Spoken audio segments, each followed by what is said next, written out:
Hail and well met, Slayers of Giants. I have an exciting interview to share with you today. Reckless Ben. If you're a fan of his work, I think this will help you get to know the man behind the camera a bit. This one was a ton of fun for me, and I think Ben enjoyed it too. And this is sick. I interviewed him twice. This first interview was done just before the TRO was put in place. Then that locked us down, and I couldn't release it because Ben couldn't be making content, and I didn't want to add fuel to BAM's completely false claims that Ben and I were colluding in any way. Then I interviewed him again to see how he was doing as he was living under the TRO. Now the TRO has been lifted, so I can share both interviews. If you like this part one, hop over to my Patreon or Substack for part two, and I'll make that available as a thank you to supporters first, then drop part two for free in a couple of days. You'll probably notice that in this first one, I was nervous and talking too much. As I was telling Ben off air before we recorded, I normally interview authors and comic book artists and stuff, though I've interviewed some musicians and TV hosts and podcasters. Go back and check out those previous shows. I've had some amazing guests. If you can think of anyone else you'd like me to interview, put that in the comments. I'll try to make it happen. And Ben was in the middle of editing part 3 and had been working his tail off, so I didn't want to take up too much of his time, so I was kind of rushing. But he was so generous with his time and even encouraged me to ask more questions. He's just the nicest guy. You'll see. There we go. How's it going today? It's pretty good. I kind of lost my voice. I've been talking so much. But I can only imagine. I saw your video that you're working on part 3 and, pulling all-nighters. oh yeah. Yeah, it's been insane. But yeah, getting through it. Got a little bit sick just from overworking, I guess. But I should be good. I'll get better soon. So one of the things, right from the jump, like I've been thinking about how do I properly introduce you? When somebody meets you on the street and they're like, what do you do for a living? How do you describe your job? I just tell people I'm like, I make stupid YouTube videos. And they have no idea. I don't know. I mean, yeah, I just make stupid videos and just do fun stuff, I guess. I don't know. I just do whatever I think's fun, like it was fun for me to try and get Brian his Legos back. So I was like, It's like a fun journey I went on, I guess. I don't know. But the journey's not over. The journey's still going. It's going to be a fun journey. So it just seemed fun to me. So I was like, I'll do it. Yeah. I've been saying documentarian because for folks who haven't seen it, and I've been telling everybody, if you want to pause this right here and go watch part 1. Well, documentarians kind of just document stuff where I like to get involved myself. So that's where I don't really think I'm a documentarian, but it's like a documentarian on steroids, kind of, But it is really, it's feature length and it's really high quality. That was one of the things that impressed me. It's very well edited. It all came together in this remarkable way. So folks people have been saying in the comments, I'm waiting for the Netflix version. And I'm like, this is the Netflix version. It's really well done. Thanks. Yeah. And so I wanted to, kind of give folks an opportunity to get to know you. That's the whole nature of this show is who's the person behind the work that you love. So how did you get into this in the first place? I don't know. I just moved to Scientology, right across the street from them, I guess. And then I was looking at a bunch of documentaries on Scientology because I didn't really know what it was. And so I was like, oh, this is crazy that this still exists. I knew that they believe in a science fiction writer's writings or something, like an aliens that a science fiction writer wrote about. But I started watching these documentaries about it, and I was just watching everyone. They all had $1 million budgets, and I'm like, these suck. I could do better. I had literally no money at the time. I couldn't even pay for my own food. I was living in my car. I was just sleeping outside my friend's house who lived at Scientology. So I was living in my car. I was like, I bet with my $50 I still have left in my bank, I could make a better documentary. And so I just got a $50 pair of spy glasses. Actually, I think I spent $50 on the spy glasses and I spent $25 on Dianetics, but that's all the money I spent. And I was like, can I make a better documentary than these $1 million documentaries? And so that's kind of been my whole YouTube career is just I have no budget, but now I have to be creative, because when you don't have money for a budget, you have to make up for it by being extra creative, so that's just what I've been doing the whole time. And that one, Scientology, that can be a scary group. You've faced some, why, and yet has it been worse with BAM? Have the consequences been even scarier with BAM than even Scientology? So Scientology tried suing me for $1 million. Actually, as 10 minutes ago, I just got served papers by BAM. So I have the whole lawsuit now that they're trying to get me on. So I haven't looked at that yet. I just got that like 10 minutes ago. So we'll see what Bricks and Minifig is trying to get me on. I'm assuming it's less than $1 million, but maybe it's a million. I don't know. Scientology backed off a lot quicker though. I think I will say that I think Scientology is slightly smarter than Bricks and Minifigs. One of the lawyer React channels, he said any smart franchise like PR team would have told them to just end this, give the Legos back, and just end this immediately. It would be way cheaper for them. So I think Scientology realized that sooner. So I don't think it's because like Bricks and Minifigs is scarier than Scientology. I think they're just stupider than Scientology. Yeah. You know, like they're willing to like die on their own grave, or like this is the hill they're willing to die on more than Scientology was. They only know how to double down. Well, and for folks who have not seen part two yet, and I encourage everybody, join Ben's Patreon. You can see part two. It is, it just gets wilder. So, you know, I'm a level two Patreon member, but if Did you you can guys watch it afford last the night? level, oh my gosh, it is. I had already seen it, and Chris, I mean, it was watching it and we're just going. I mean, it just gets. This whole story has gotten bigger than BAM. Like it's BAM, it's a corporate bad actor, and the police, and the fact that you even have to go to the public to get justice in this country. Like this is a much larger story. So, yeah, you know, I don't spoil it, but you know, people should go check out part two Well, because it should be on YouTube hopefully any day now. We're just waiting on some oh, good. animations on the third part. So I have like a team working on the animations. So whenever the animations just take so long because they have to animate like every single frame, you know. So it's like it just takes like I don't know, the audience hates it when I use AI. So I was like, I'm actually gonna hire an animating team. Good for And but you. because of that, it takes longer. Yeah. So that's what the holdup is right now is the animation. So once those come out, I mean, they're working as hard as they can to get them out. Like they're like staying up all night, pulling all nighters and stuff. But once that the animations are ready, it'll be ready to post. Then part two will go on YouTube, and then part three will go on Patreon. So yeah, Well, that's one of the things I want to ask you about. So, you know, folks who are trying to, you know, make it on TikTok or whatever are like, oh no, I need to post 3 times a day. You have a section in part one where you're like waiting for a month. Like you're not, you know, going out there going, I have to, you know, you're waiting until you've got the product. And that bit where you're just doing the spaghetti like over and just being forced to wait. Like, do you have like you know a set idea of like I need to post this many times, or are you just like when the product's ready, it's ready? yeah, I haven't posted in like 9 months. I'm actually working on like 12 videos right now. So Lego video is just like one of them. I only filmed the Lego video for like I think 7 days or something. So that was like a really short shoot compared to like some of the other videos I'm working on.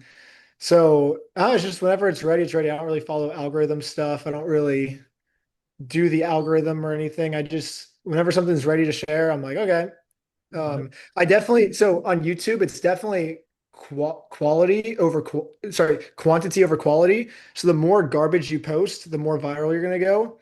But I kind of bite myself in the butt a lot because I like quality over quantity. I'm just gonna I still work just as hard, you know, like I'm spending every day on these Oh, things, but and like all my friends are out like having fun at parties and stuff. And I'm just like in my room, like just grinding on the weekend, like every weekend. Like I haven't gone out and like had fun like a long time, but because I'm just constantly working. But I I personally I think at the end of the day, I'll get way more fulfillment in life if I do quality over quantity, you know, where it's like I can look back and be like the things I did were awesome. so you've had to leave the country. Where are you now? I've been kind of like traveling around Mexico, just doing. I mean, there's still more stuff I want to do in Mexico too. So, and then I just think there's something so funny about like the police can't get me for these mystery crimes here in Mexico. You know, I think it's just funny for the video, and there's a lot of cool stuff to do in Yeah. Mexico. Like I went down. Well, I'm like kind of killing two birds with one stone. There's a lot of stuff I wanted to do in Mexico. Like there was a slackline competition. It was like a competition like really high up above an airbag. So I had to do that. I mean, we went to Tijuana Water Park, which I've wanted to go to. I've been went there like 3 years ago. I just thought it was so cool. I was like, I want to go back to that. So I've just been kind of like traveling around Mexico. So this, I mean, but people should understand this has forced you to leave the country. You were swatted. That had to be freaking terrifying. Yeah, it was my first time ever having a gun pointed at my face. it is kind of scary because I mean I had so much adrenaline, I wasn't really like what the heck. And then also like my shoulder was like really, really bad. I just got done with a skiing accident. So I think like 3 days before this happened, I was skiing. I was skiing the day before I left for Utah. It had a really bad like accident on my shoulder. Like it really damaged my shoulder. And so I don't know if you can see like in the videos, like anytime I'm like doing stuff, I'm only using one hand. I think I did like maybe like a few like time lapses where I'm like driving and the entire time I was just driving with one hand because it's like my shoulder was so bad. But yeah, so I mean, any like slight movement would have like re-dislocated it probably. So, but that officer still had no reason to like No. I do mean, that because I no was doing reason. nothing. It was But just to cause you pain. Like you can tell in the video, like I'm just going to hurt you. Uh, yeah, but he didn't know that my. I don't think he was trying to hurt me because I think if my shoulder was fine, it would have probably been fine. Um, but he still did it for no reason though, which sucks. But yeah, yeah, yeah, but I just had so much like adrenaline at that point. I wasn't really like thinking of like being scared. I don't know. When you have like a lot of adrenaline, you're not really scared. I guess I don't know. yeah. I mean, I can imagine after that. Well, and then you went to jail you spent 2 nights in jail over the course of this story. Yeah, well, I would get released at like 5 a.m. or something. Yeah. So it's like technically, but I like didn't sleep, It's like because like I'm Oh, up yeah. because they're like they're gonna bail you out any second, and then like 6 hours later they're gonna bail you out any second, and I just couldn't get because like they would bail me out, and then the person would be like, oh, well, actually now we upped your bail, you have to pay it again, but you can't have a refund on the first bail, and like what? And so it took them like 6 hours to bail me out or something. So I guess I technically was there all night. Like it was the sun was coming up when I left, so but I didn't like have to like sleep Yeah. that I didn't go fall asleep. I was awake the whole time, but yeah. But still, I mean, that in and of itself is something most folks out there have actually, in this country, far too many, but a lot of folks have not experienced, which has got to be terrifying in and of itself to just be like, well, this is where I've ended up as a consequence of fighting for a guy's Lego sets that have been stolen from him. Like that's the thing that's so wild. You're sitting in jail going, I was just trying to help a guy get his Legos back. Yeah. It's the whole thing is mind blowing. And so for you, like we were talking about this last night. You're looking at those that ticker going up, and this is normal. Like you've you've gone viral before. When for us, this is wild. So what was the first time when you had that experience where you were just seeing that going crazy? Probably the Scientology videos. It was kind of funny because yeah, it was like I actually just got a job is like a busboy, I guess, at a restaurant. And then I worked one day and then I got home and then I made more on YouTube. So I just quit the next day. Yeah, I was like, I guess I'll just do YouTube now. yeah, But yeah. yeah, so I worked as a busboy for one day. So somebody out there had bussing their table, and now, like, they could look back and go, I think that was that was reckless Ben." Yeah, it That's was funny. wild. Yeah. So, again, I'm assuming, taught high school for 20 years. You didn't sit down with your guidance counselor and go, I'm going to be a YouTuber. No, I was supposed to How be an did you get to that? engineer. Yeah, I was a Engineering? mechanical engineer. I don't know. I worked in engineering actually in like a cubicle in a place called Cincinnati Sub-Zero for about 2 years. And a bug just flew in my mouth. What the heck? Hope I got it out. Um, but yeah, I worked there for about 2 years and I was just making all these like crazy contraptions. Like basically they have like an assembly line. I'm like, I can create these contraptions and stuff that'll like assemble these like hemotherms and stuff for, like open heart surgeries like way faster. And it was sick. But then like my boss would just go the credit and I was getting $17 an hour. I'm like, what? I'm saving the company like millions of dollars. Like, can I just have credit for my work? So then I don't know, I dropped out to become a professional slackliner.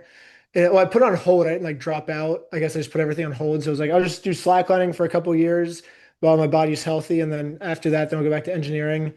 But then I don't know, then I just did the Scientology thing and I was like seeing that people could make money on YouTube and the people that were making money on YouTube, I was like, these people aren't creative at all. These guys suck. And I was like, I'm kind of creative, so maybe like I could also make money on YouTube. I don't know. So And I don't know. I just think if you like want to do something, you should just do it. I don't know, like there's no reason you can't. I don't know. I mean, but you have had to acquire a lot of skills along the way. Like, I'm sure the first time you made a video, you were like, this is a lot to learn about editing and, the animation, like you Well, said, I like, still don't really know how to edit. Like, if you watch all my edits, even in the Lego video, they're all super simple. Like, I don't do anything like yeah, fancy in the editing. It's all just like storytelling. Like, the storytelling is the hard part. Yeah, and my storytelling has gotten a lot better since, like, if you watch the Scientology videos, it's just here's the fact about Scientology. Here's another thing Scientology does. Here's another thing. And there's just no story. It's just me making fun of Scientology. So. But now it's like I could do the same thing with bricks and minifix. Like, here's a fact about bricks and minifix. Here's a fact, but right. instead I like made it a story, and you feel like you're on a journey and you're hooked. Where there's like early Scientology videos definitely don't have that. Like, if I did the Scientology series now, it'd be crazy. But I'm already SP is what they call it, so I can't go back. But But that was one of the things I really admired about this last one is the way you played with time. So, storytelling, that kind of traditional is like, I'm going to start at the beginning, I'm going to go through the end, right? And you have these ways that you take advantage of the reader's expectation that this is all chronological. yeah, And then you go, but what this person didn't know is I've been working on this problem for the last month. And hopping well, back the and way I forth. think Like, about it is think about like if you watch a magic trick, right? Like think about how the two different ways that you could like describe a magic trick is like, okay, here I'm gonna show you how the magic trick works. Now let's watch the magic trick. And you're like, okay, that's not that great. But what if it's like, okay, I'm gonna show you, then there's no like surprise moment. The entire time your brain's clicking, you're following it, but you're like, okay. But say you show the magic trick first, now the audience is surprised, like, oh my gosh, like that caught me off guard. And then now you show the secret, and now the puzzle pieces are connecting and that also catches people up because now they're like, oh, and they can start to connect the puzzle pieces themselves as you're doing it.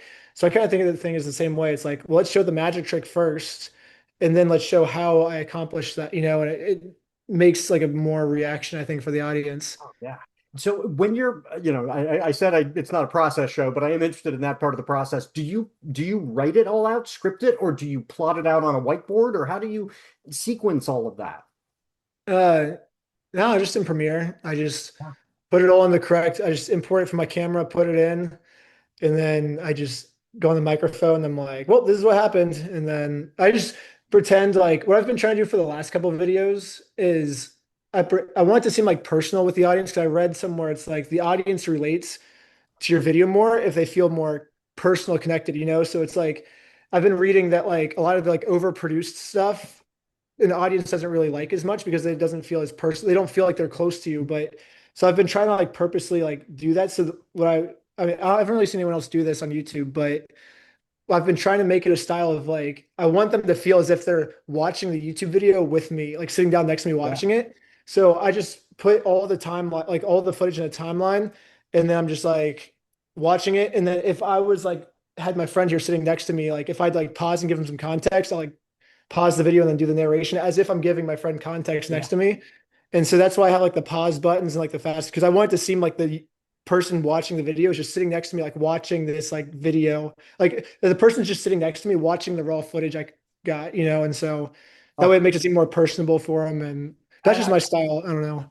Well, I think that is so smart, especially nowadays, because I've been telling authors, so many of the writers I work with are freaked out about AI, and I've been saying, look, yes, AI can spit out a C book, like that's what AI does. It always goes for average, right? AI can spit out average, but what readers want is a connection with you. And your videos, like you can't just like there's no possible way that anybody can fake that, and that authenticity and connection with you, where they're like, oh.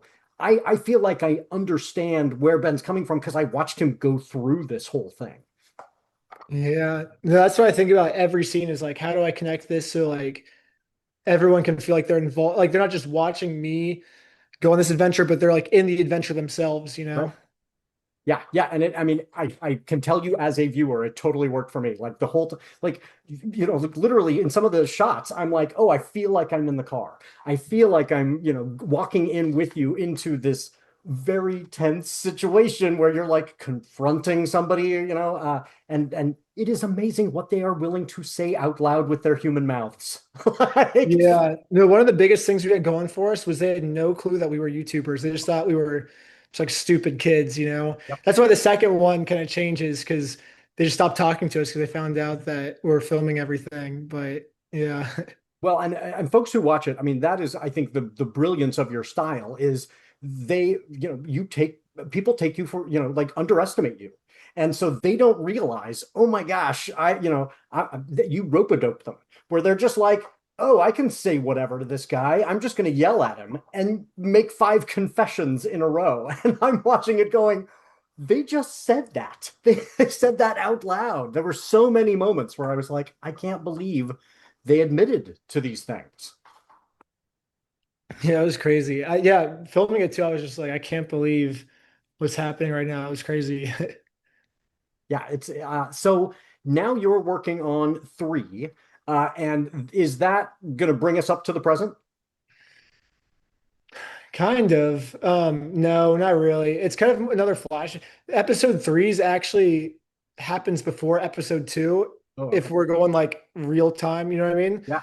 Um, so I guess a little preview. Eamon, after I have my first talk with him, he calls the police department, and I just got all of his body cam footage of him just making up a bunch of lies about us. So that's part three. So that actually in real time happened before part two was filmed. So um, yeah, that'll be part three. So there's a lot of stuff that's happened, I guess, or happening right now that'll be part four, I guess. Yeah. So Yeah, yeah. good. So you are planning on continuing. I mean, one of the things in their statement was like, "Oh, this is all going to blow over in 1 to 3 months," and I was like, "You don't know." Yeah.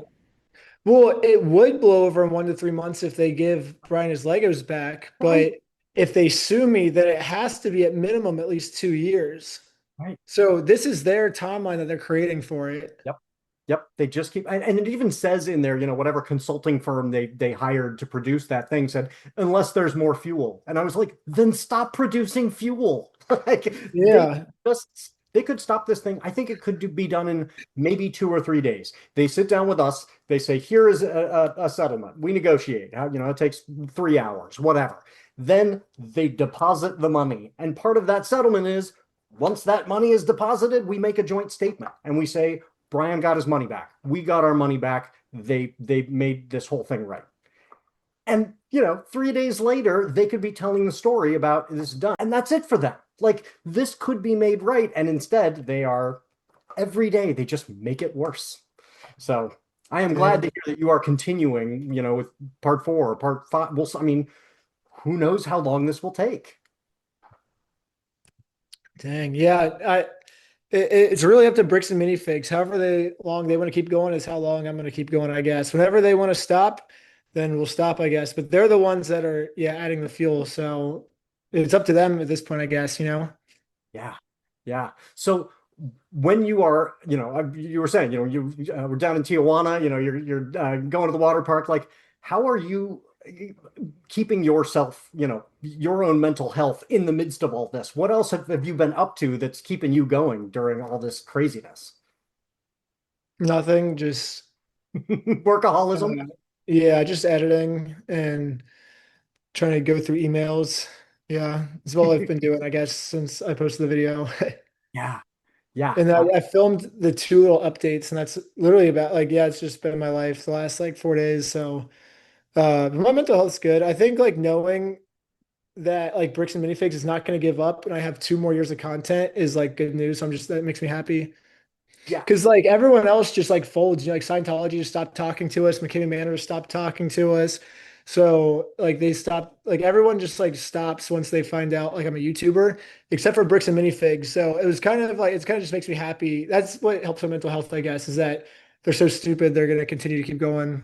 They're going to make your story. Well, one of the things that has been so impressive to me is your fan base. Like the folks in the comments know to like not just but they'll say like I'm here in the comments just making a comment for the sake of the algorithm because more people need to see this. And I'm like, these are the best fans. Like Oh, your folks nice. who follow you understand how to spread the word, which has been so amazing to watch. But developing that fan base. I mean, I Yeah, I guess feel like I maybe have the that best goes fans back ever. to Yeah. they are amazing. And I wonder how much of that is just that connection you've made with them, where they're like, we feel like we know him. He's a friend that, that what do they call Oh that? yeah. Parallel, relationship where they're just like, yeah, Ben's a friend of What's mine. weird, I've hung out with a lot of like famous people before that like constantly are getting recognized. And it's always like kind of cringe where they're like, someone's like, hey, can I come and like take a picture with you and stuff? And it's just like kind of always like awkward. But when people recognize me, it's always like, what up, Ben? It's like super Yeah. chill. And it's like, I don't know, I feel like I have the best fans ever. It's awesome.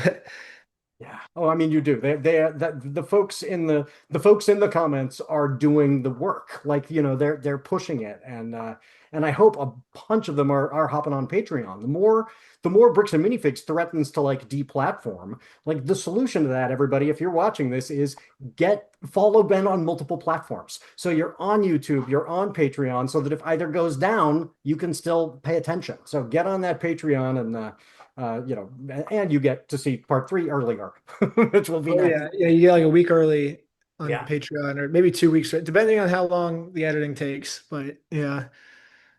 Yeah. Oh, well, thank you so much for, I guess the only other thing that I'm interested in, finding out is a little bit more about, so before, even before, what was the company, Cincinnati? Were you in Cincinnati? Yeah, that's where I grew up. Yeah. I went to high school in Cincinnati, Withrow High School. I was Really? just for like 4 years. Yeah, Oh we're in man. Cincinnati. We probably, we're in the. I mean, it's a big city. So, but where'd you go to high school in Cincinnati? Fairfield. Oh yeah, yep, you were out there, out that way. Yeah, so I was Yeah. bused into to Withrow, but lived out in city limits, but near like Oak Hills. Like so. That's wild. So when did you leave Cincinnati? Um, what was it? Probably like 2018, I'd say. So 8 years ago. Or wait. Yeah, 8 years ago. Yeah. And you moved out to the West Coast? Is that? Yeah. Yeah. Well, I kind of like traveled around for like a year. I was just kind of like homeless, just going from like slackline competition to slackline competition, just like all around the world. And then yeah, I just ended up in California. And what's the slackline scene? Like, I don't know about, that level of slackline competition. There are competitions globally.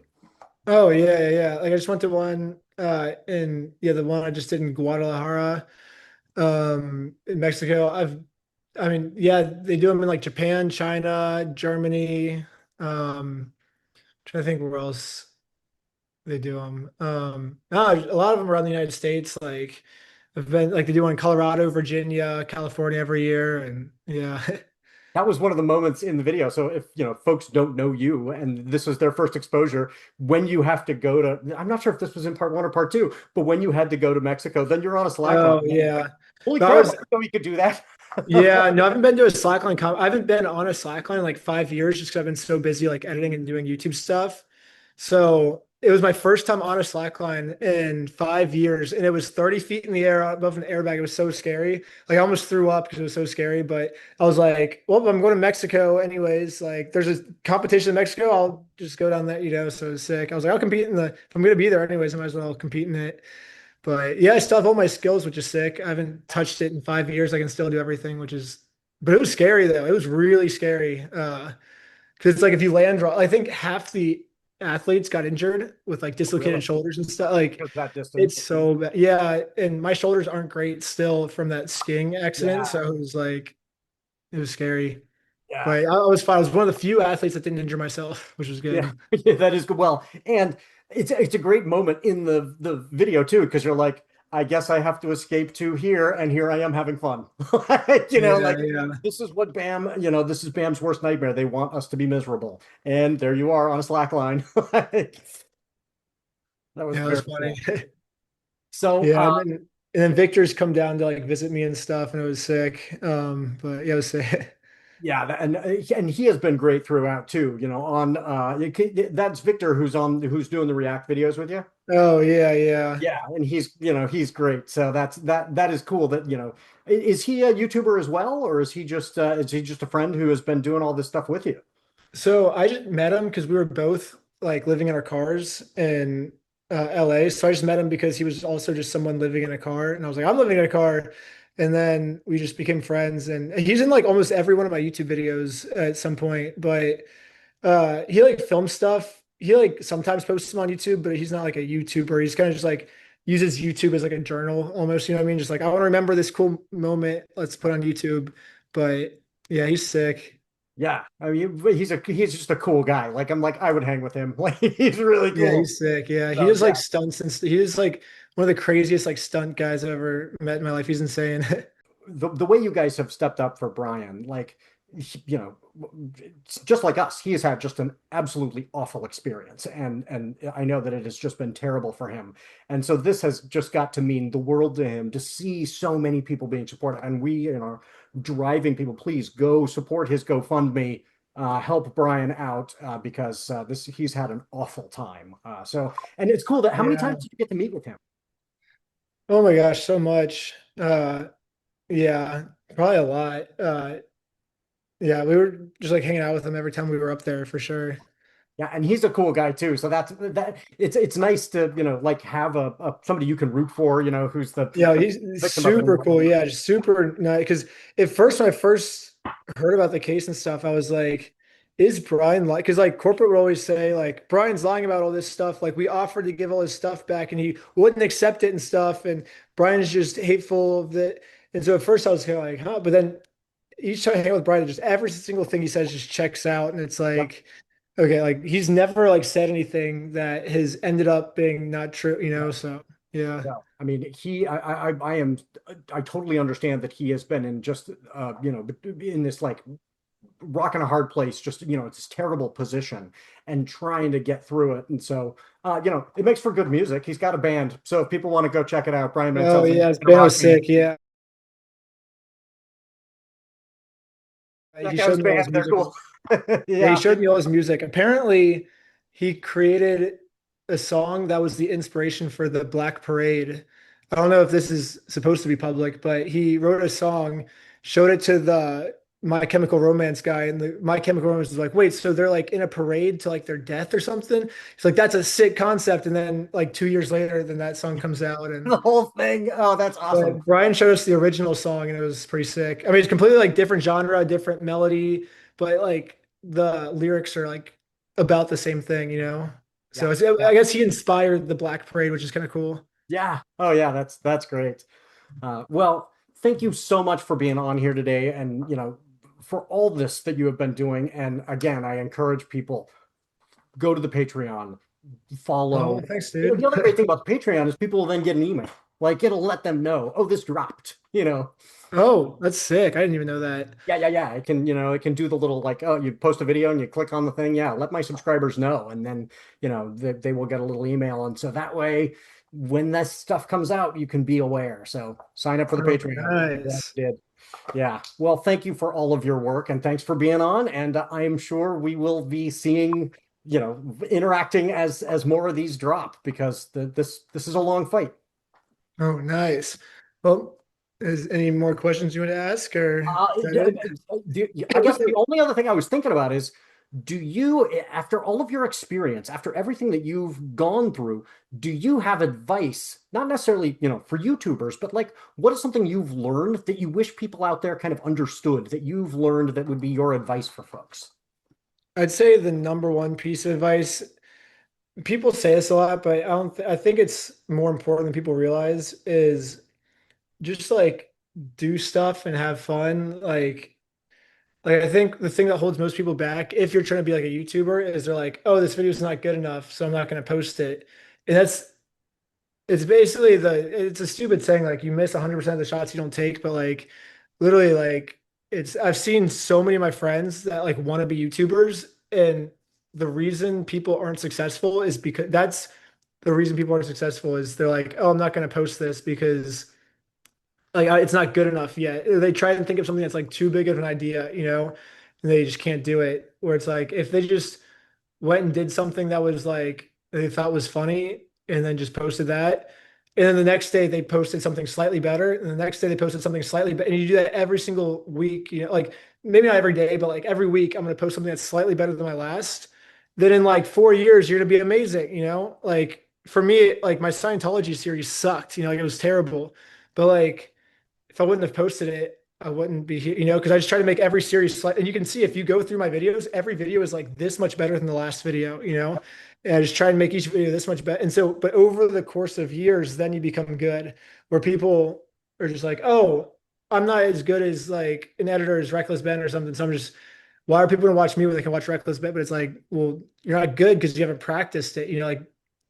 Like for me, slacklining, it's like I wasn't good when I started, but each day I got this much better. Yep. And if you get this much better every day, then eventually you become professional level. So Yeah. that's when I see people that are successful and aren't successful, 99.999% of the time, that's why people aren't successful. Yep. Yep. It's just because they haven't tried enough. I They saw just this haven't great done enough. cartoon. Yeah, I saw this great cartoon where it was like creatives, and then it was like like a chasm, like a Wile E. Coyote thing, and underneath it just said cringe. And it's like you have to be willing to cross the chasm Yeah. over the danger of cringe, or you're never Yeah. going to get there. Like, Everyone that's complaining they're not a good YouTuber, probably 99.999% of them haven't put in as many hours as me. You know what I mean? So it's like, well, and that's again to go back to the AI thing, they're I see this with students. They're going, well, I don't feel like I'm a good writer, so I'll export that and I'll just have AI do it, or artists. So I'm not a good artist. I'll have AI create my art. Well, then you're not getting that practice and getting better and getting to the next yeah. place where you're crossing the chasm of cringe. And that's the only way. You just got to keep making your art.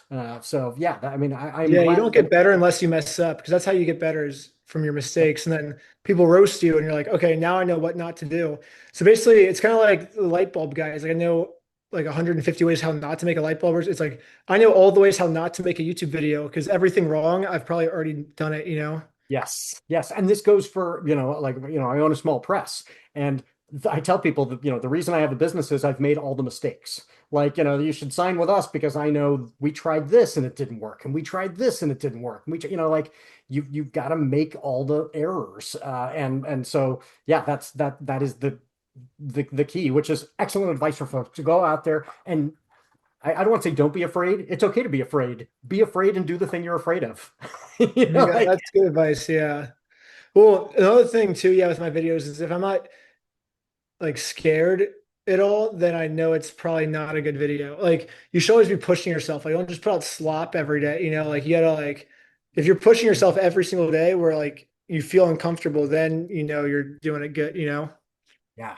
Yep. Yep. That little extra, oh, this is a little terrifying. Like that But makes then all the after a year of doing that, you'll look back and you'll be like, I was scared of that last year. Like, right. what the heck? Like, why Yeah. was I scared of that? That's nothing. Yep. Yep. Well, I mean, the idea for me of getting on a slack line that's 3 feet off the ground is terrifying. And you were on one that was 30 feet off the ground in Guadalajara. Yeah. Like, you know, Well, like, like my friend Sheldon, for example, one of the guys in the video, my first time meeting him was the Lego video, and he was terrified to like wear the spy glasses and just like talk to the owner about the Legos. You know what I mean? He's like, what if I mess up and all this stuff? And then he did another video for me where there was like actually high stakes, and it was like a pretty high stake video that he had a big role in. It's not out yet. I can't say what it is yet, but it's funny because he told me he's like looking back after that. Now I look back at the Lego video. He's like, how was I scared to do the Lego video? That was nothing. So it's like if you just keep doing stuff, eventually you'll look back and you'll be like, oh, well, that was easy for me. and it'll make every other one that's not quite as high stakes as the super high stakes one feel easier. Like, oh, Yeah, yeah. I've done worse than this. I've been more afraid than this. Great, like yeah, powering through that. Well, I'm excited. So, is that a totally different story that you're working on with him on that one? Yeah, well, I'm working on, I think I have like 12 videos going on behind the Oh scenes. my gosh. So yeah, that one's like pretty much already filmed. We're just kind of waiting on getting it edited right now. But yeah, Yeah.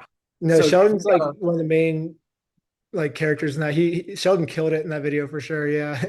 How do you find these stories? Like, how do you choose what this I think is worth months I don't of. know. We were just in line so I posted my Lose for Valentine video where it seemed like the police couldn't solve the problem of who Lose for Valentine was. And I was able to solve it. So I just put at the end of my video, I was like, hey, if anyone has any problems they want me to solve that the police can't solve, like email me at this email. And I like put the recklessben12323 at gmail.com. And we got probably like thousands of emails and we were waiting in line at Burning Man. So we posted it as we were on our way to Burning Man. And the line for Burning Man, because it rained, I think it was like a 22, 23 hour line. Actually, no, we were actually in the line for over a day for sure. So there's like three of us just like going through the emails for Yeah. like a whole like 24-hour period. I mean, obviously we slept some, so it wasn't that long, but yeah, like most of the like we were just going through, and every time we saw one that was like had potential, we just star it. And we just went through all of them, and then I got on a phone call with like probably like 30 people. The next 2 weeks, I was just constantly on phone calls and uh yeah, I was just like, let's just do all of them, And so I just started like 12 projects all at once. And the Lego video just came out first, I guess, because it's kind of like one of the more simple ones, I guess. More But straightforward. Yeah. yeah. I mean, that's, I'll have people say to me, like, where do you get your ideas for your novels? Do you ever worry you're going to run out? And I'm like, I'm never going to run out. I'm not going to have time to write all the novels that I know I want to write. Oh, yeah. You've No. got more ideas now than you could ever do. Yeah, no, 100%. Yeah. Um, yeah. But yeah, that's a good thing, I guess. Yeah. Yeah, Sometimes it's it's a good overwhelming. problem It's to like, have. oh my gosh, just want to help every single person, but it's like I can't. It sucks. So that's kind of sad. I wish I could just help everyone, but oh well. But I mean, I think any one of them helps. Like this is one of the things I hope folks realize is the work that you're doing has knock-on effects, right? Because it says to another company that was gonna screw somebody over, or it says to somebody who was sitting around going, I'm gonna start a cult. Like, don't. This will go badly for you. you know Yeah. and so I hope folks are looking at the BAM thing and learning the lesson. It is not worth it to take advantage of people. This is going to Yeah. cost them so much more than they possibly would have, paid to just go, we're buying the store. In the purchasing of the store, we purchase the entire collection. And so that amount of money then goes to Brian. Done. Like, this could have been so easy for them. It blows me away. So I hope folks are seeing what you're doing and realizing here's what not to do. Don't get reckless. Don't become the kind of person Reckless Ben needs to create a documentary about. Oh yeah. Well, there's a lot of people out there that I do need to make a documentary about. So hopefully that lesson gets out there, but we'll see. Yeah, yeah. Well, I am so appreciative of the work that you do, and I, will be following every video forever, Oh, nice. following forever. So, thank you for all of your work, and we'll keep following and spreading the word. Oh yeah. Thanks for talking. This was sick. But yeah, see you later. Excellent. As I mentioned at the top of the show, part two is up on my Patreon and Substack now for members, so go and become a member, check that out. And if you haven't already, subscribe to Reckless Ben's Patreon too, so you can see parts 4 through 104 as Bam draws things out for whatever inexplicable, masochistic reason they are choosing to do so. See you back here for more chapters of my novel, which includes a character, Reckless Ken, based on Ben, and more updates as the Brickgate saga unfolds.